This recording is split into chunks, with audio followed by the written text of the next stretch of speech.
여러분 안녕하십니까. 5월 8일 새벽이 됐습니다. 저는 책입니다. 어제 제가 갔던 방송국 두 군데, 저거기는 MBC와 YTN입니다. 그 두 군데는 제가 출연했던 프로그램 모두 화제가 내일 있을 윤 대통령의 기자회견이었습니다. 윤 대통령에게 첫 질문은 무엇이었으면 좋겠는가? 사실 이런 질문은 윤 대통령이 기자회견을 좀 자주 했다면 나올 필요조차 없는 질문입니다.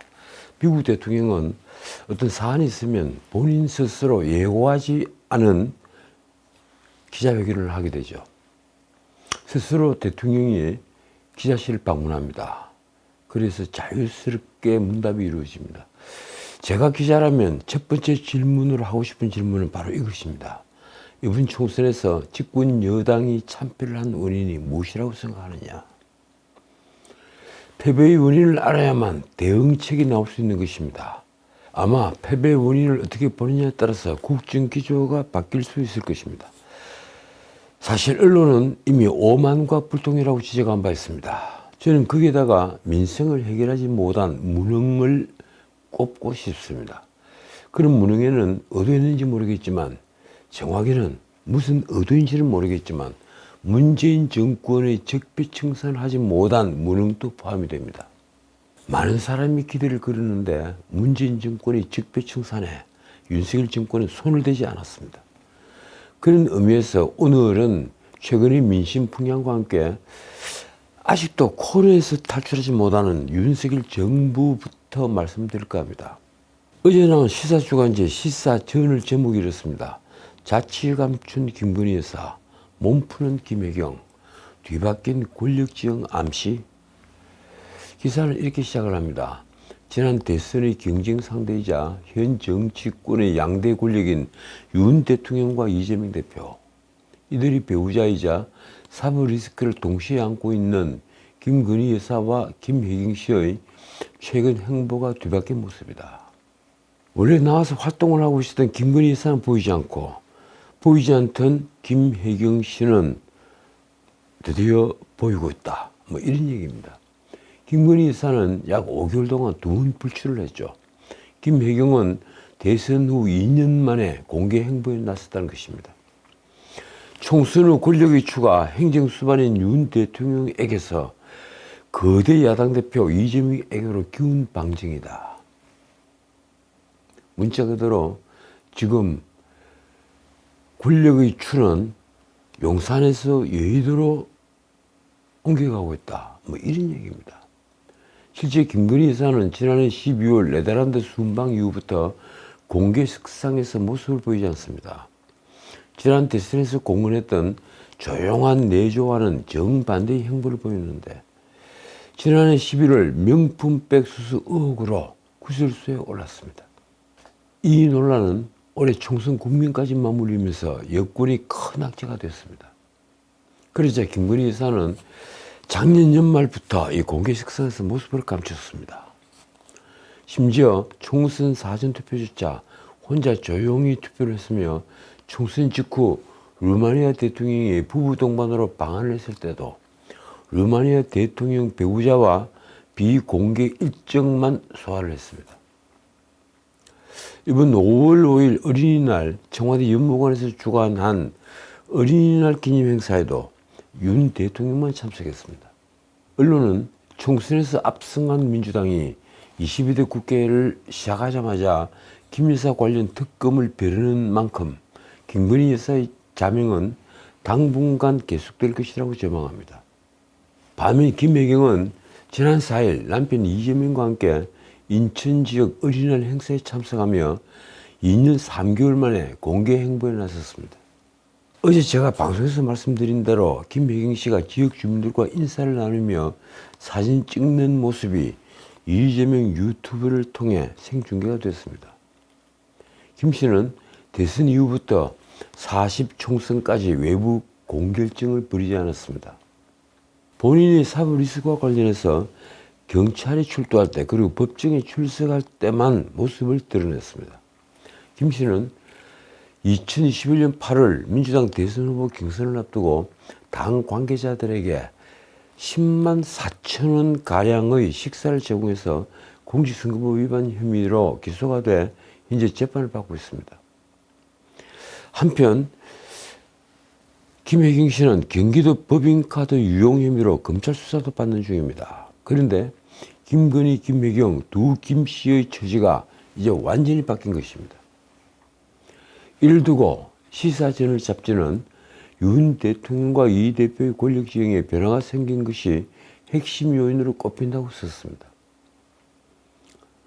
이재명은 총선 압승으로 거대 야권을 만들어서 국회 권력의 1인자로 부상하면서 자신을 덮친 사부 리스크에도 불구하고 차기 대권 후보 지지율 여론조사에서도 1위를 달리고 있습니다. 그런데 이 반면 윤 대통령은 총선 참패 후에 지지율이 한국갤럽 여론조사의 경우 23%, 24% 이 박스권에 갇혀 있습니다. 이는 윤석열 정부 출범 이후 갤럽 여론조사에서 가장 낮은 수치입니다. 리얼미터 여론조사도 바닥권인 건 같습니다. 지난 4월 29일부터 5월 3일까지 전국 유권자 2,004명을 대상으로 조사를 한 결과 윤 대통령의 국정수행 긍정평가는 30.3%. 이는 일주일 전 조사보다 불과 0.1%포인트가 상승을 한 것입니다. 그대로 정체되어 있는 것입니다. 부정평가는 1.4%포인트가 내린 65.5%입니다. 긍정평가보다 부정평가가 2배 이상 나오고 있다는 것은 대중이 윤 대통령에게서, 정확히는 윤 대통령 부부에게서 등을 돌렸다는 것을 의미합니다. 윤 대통령의 국정수행 긍정평가는 리얼미터 조사 기준으로 최근 4주 연속 30%대 초반 지지율을 보이고 있습니다. 리얼미터는 30% 초반이면 거의 바닥입니다. 4월 1주차 조사에서 37.3%를 기록한 이후에 32.6%로 추락을 했고 그 뒤로 32.3%, 30.2% 그리고 0.1%포인트가 반등을 해서 30.3%. 결국 전체를 보면 전혀 반등하지 못하고 있는 것입니다. 자, 그러자 당장 여의도에서는 최상병 특검법을 윤 대통령이 법안 거부권을 행사를 해도 재의결 결과가 불투명하다는 전망마저 공공연하게 나왔습니다. 재표결을 했을 경우에 과거 같았으면 안심을 해도 된다 이랬는데 총선 공천이 뒤를 미룬 이유도 바로 이 재표결에 문제가 있는 거 아니냐 이런 얘기까지 떠돌았죠. 그런데 이제 선거가 끝나고 더더욱 문제가 된 겁니다. 이미 김웅, 안철수 두 사람은 반기를 들었죠. 우리는 최상병 특검법에 찬성을 할 것이다. 그 얘기를 기자들에게 공공연하게 했습니다. 자, 나머지 16명도 언제든 반기를 들고 나타날 것이라는 얘기입니다. 이제 16명만 더 찬성을 하면 대통령의 거부권에도 불구하고 최상병 특검법은 유효한 법안이 됩니다. 그만큼 윤 대통령의 정치적 입지는 줄어들었습니다. 자, 그러자 놀랍게도 국민의힘 중진인 나경원은 6일 방송에서 용산 대통령이 따로 있고 여의도 대통령이 따로 있는 정국이다 이렇게 말을 했습니다.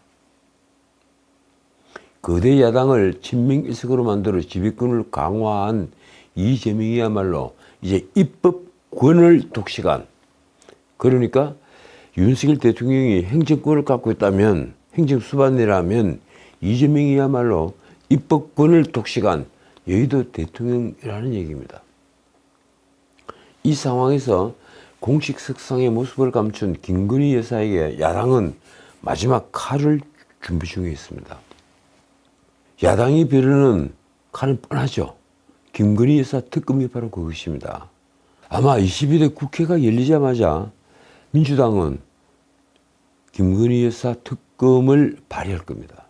저는 이미 여러 방송에서 김건희 특검을 이제 받자고 말했습니다. 거부권을 행사한들 국민적 의구심만 커지기 때문입니다. 솔직히 말해 김건희 특검을 받은들 큰 문제는 없습니다. 우선 도이치모터스 주가 조작 사건은 김건희 여사가 윤 대통령을 만나기 전의 사건으로 이른바 권력형 비리는 아닙니다. 특검은 원래 권력형 비리를 수사하기 위해서 하는 것이죠. 그러니까 특검의 취지에 맞지 않는 사건이라는 얘기입니다. 더욱이 이 사건은 문재인 정부 당시에 이승윤이 지휘하던 서울중앙지검에서 2년 가까이 수사를 하던 사건입니다.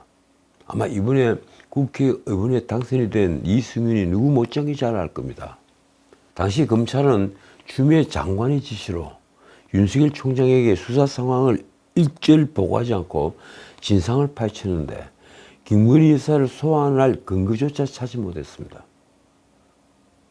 말하자면 지금 특검을 해봤자 의미 있는 결과를 도출해내기가 힘들 것이라는 얘기입니다. 게다가 디올백 사건은 전형적인 함정입니다. 이는 300만 원짜리 디올백 구입 과정부터 치밀하게 준비를 한 공작 범죄입니다. 더욱이 청탁금지법상 공직자가 직무 관련성과 상관없이 같은 사람에게서 한 번에 100만 원이 넘는 금품을 받으면 처벌이 될 수 있는데 공직자의 배우자에 대한 처벌 규정은 없습니다. 입법 위배라고 해야 합니까? 그런데 제가 김건희 여사 특검 법안을 받자고 하는 이유는 따로 있습니다.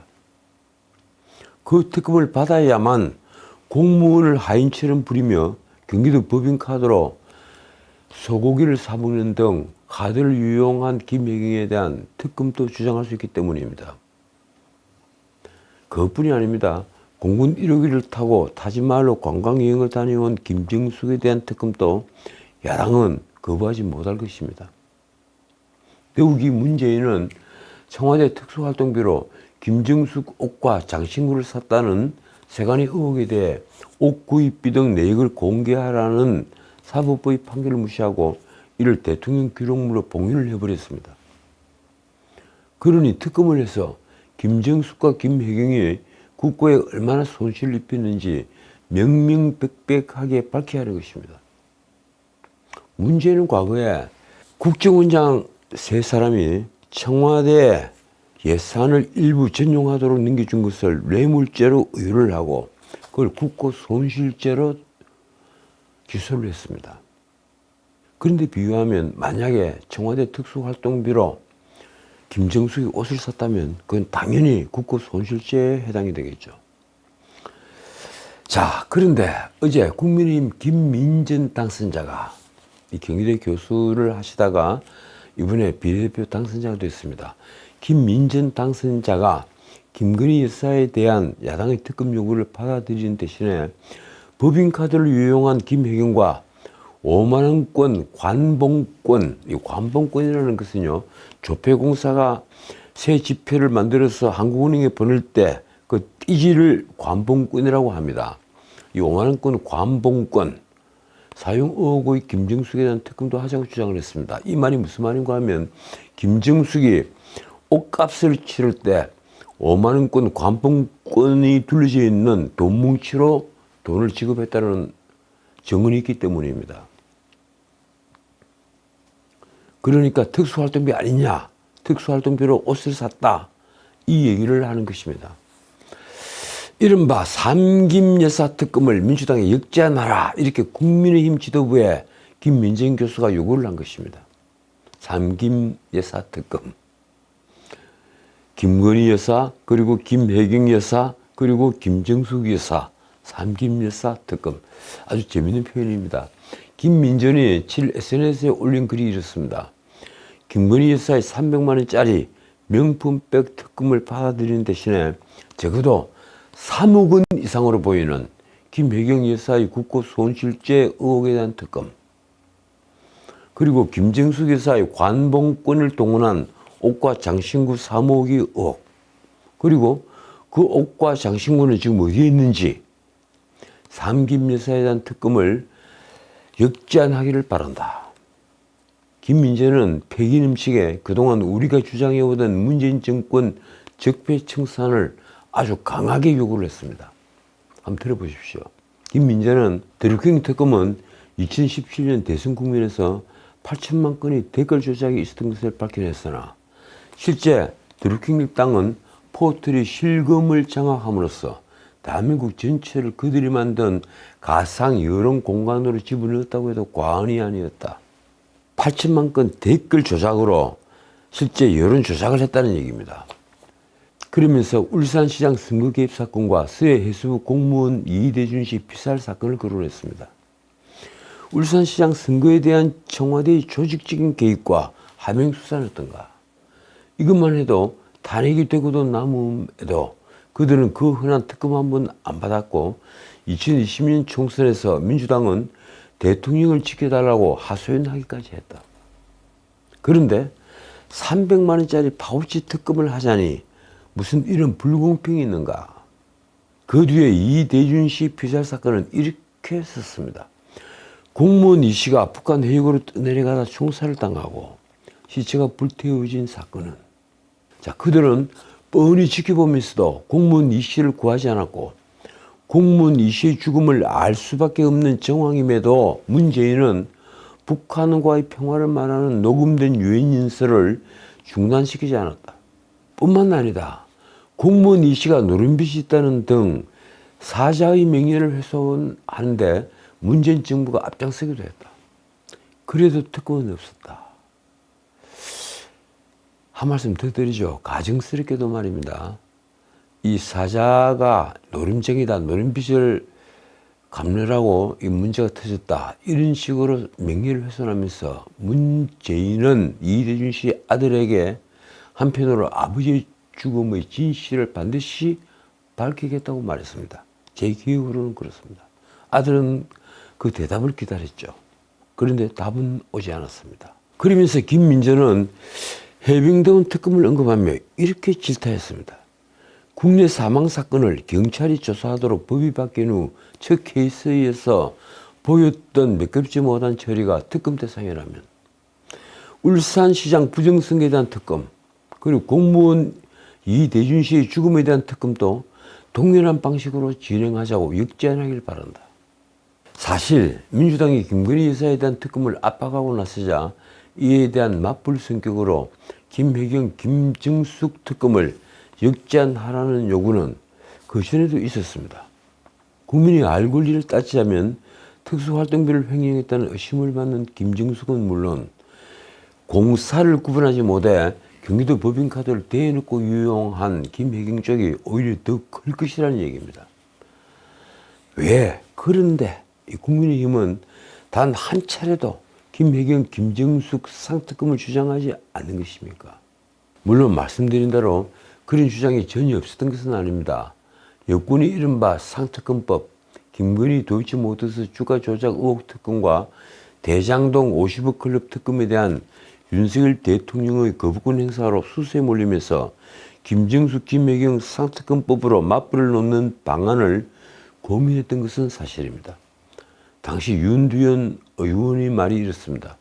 혐의가 드러나고 증거가 확보된 김혜경 여사 법인카드 유용 사건이나 김정숙 여사의 명품 옷 구매 의혹 사건을 특검하겠다고 천명하는 것이 사리에 맞을 것이다. 그런데 결국 하지 않았죠. 국민의힘은 모두 점잖아서 입을 꾹 다물고 있었던 겁니까? 그 전에 이미 국민의힘 소속 이종배 서울시 의원은 김정숙 여사를 국고 손실 및 음상횡령, 배임, 직권남용 권리행사 방해 등 혐의로 서울중앙지검에 고발했습니다. 이 사건은 어떻게 됐을까요? 언론이 전혀 보도하지 않으니 저도 수사 결과를 모르고 있습니다. 당시 이종배는 민주당이 김건희 여사에 대해 마녀 사냥과 함께 인민재판을 하고 사실상 스토킹에 가까운 총선을 위한 특검을 한다는 것은 있을 수 없는 일이라며 한 말이 있습니다. 김건희 여사를 특검해야 한다면 김정숙도 100번, 1000번 해야 하고 수사받아야 한다. 그게 공정하고 형평에 맞다. 특히 이종배는 김정숙의 타지마할 관광을 두고 이렇게 공박했습니다. 김정숙은 2018년 10월께 인도 측의 초청이 없었음에도 스스로 초청을 요청해서 타지마할을 방문했다. 사실상 여행을 목적으로 예비비 4억 원을 편성해 사용한 것은 명백한 불법이다. 그러니까 문재인은 국민 혈세인 예비비를 사용해서 아내가 공군 1호기를 타고 타지마을로 가는 것을 생겨냈습니다. 이걸 어떻게 보아야 합니까? 자, 오늘은 여기까지입니다. 입법권을 장악한 민주당 박찬대 신임 원내대표는 이틀 전 6일 라디오에 나가서 이렇게 말했습니다. 22대 국회에서 이재명 대표가 윤석열 대통령에게 제안을 한 국민 1인당 25만 원 민생회복 지원금 지급 방안을 우선 발의하겠다. 자, 그러면서 박찬대는 김건희 특검법을 비롯한 상특검 법안과 방송 3법 그리고 노란봉투법, 이 노란봉투법은 노동조합법 개정안을 두고 하는 말입니다. 그리고 양곡관리법, 간호법 등 윤 대통령이 거부권을 행사한 8개 법안을 다시 발의한다는 방침도 재확인했습니다. 이 문제는 제가 다음에 다시 한번 다루겠습니다. 특히 25만 원 이 민생회복 지원금 문제, 이 문제를 꼭 한번 다루겠습니다. 그런데 한반도 인권과 통일을 위한 변호사 모임, 이 한변이라고 하죠. 한변은 40 총선을 앞두고 전 국민 1인당 민생지원금 25만 원 지급 발언을 했던 이재명을 공직선거법 위반 혐의로 검찰에 고발하기로 했습니다. 공직선거법상 제230조 매수 및 이해 유도죄 위반 혐의로 대검찰청에 고발을 하기로 한 것입니다. 공직선거법 제230조 제1항 1호는 투표를 하게 하거나 하지 아니하게 하거나 당선되거나 되게 하거나 되지 못하게 할 목적으로 선거인 등에게 금전 등 재산상의 이익을 주는 행위는 물론 그걸 약속하는 행위를 금지하고 있습니다. 굉장히 긴데 제가 조금 줄여서 설명을 드리면 그런 겁니다. 무엇보다 이재명의 전 국민 25만 원 지급 주장은 현대 경제학에서 금기로 여기고 있는 돈 살포 정책입니다. 경제학 공부를 조금만 하면 알 수 있습니다. 부자와 가난한 자를 가리지 않고 재정으로 현금을 지급해서 내수를 촉진하고 경기를 부양하자는 것인데 평시에 이런 정책을 편 나라도 그래서 성공을 한 나라도 없습니다. 이재명은 왜 이런 포퓰리즘 정책에 몰두할까요? 나라야 망하든 말든 미래 세대에게 그 짐이 지워지든 말든 권력만 잡으면 된다는 것입니까? 아마도 이재명이 권력을 잡으면 장담하건대 해는 서쪽에서 뜰 것입니다. 지금까지 전우석이었습니다.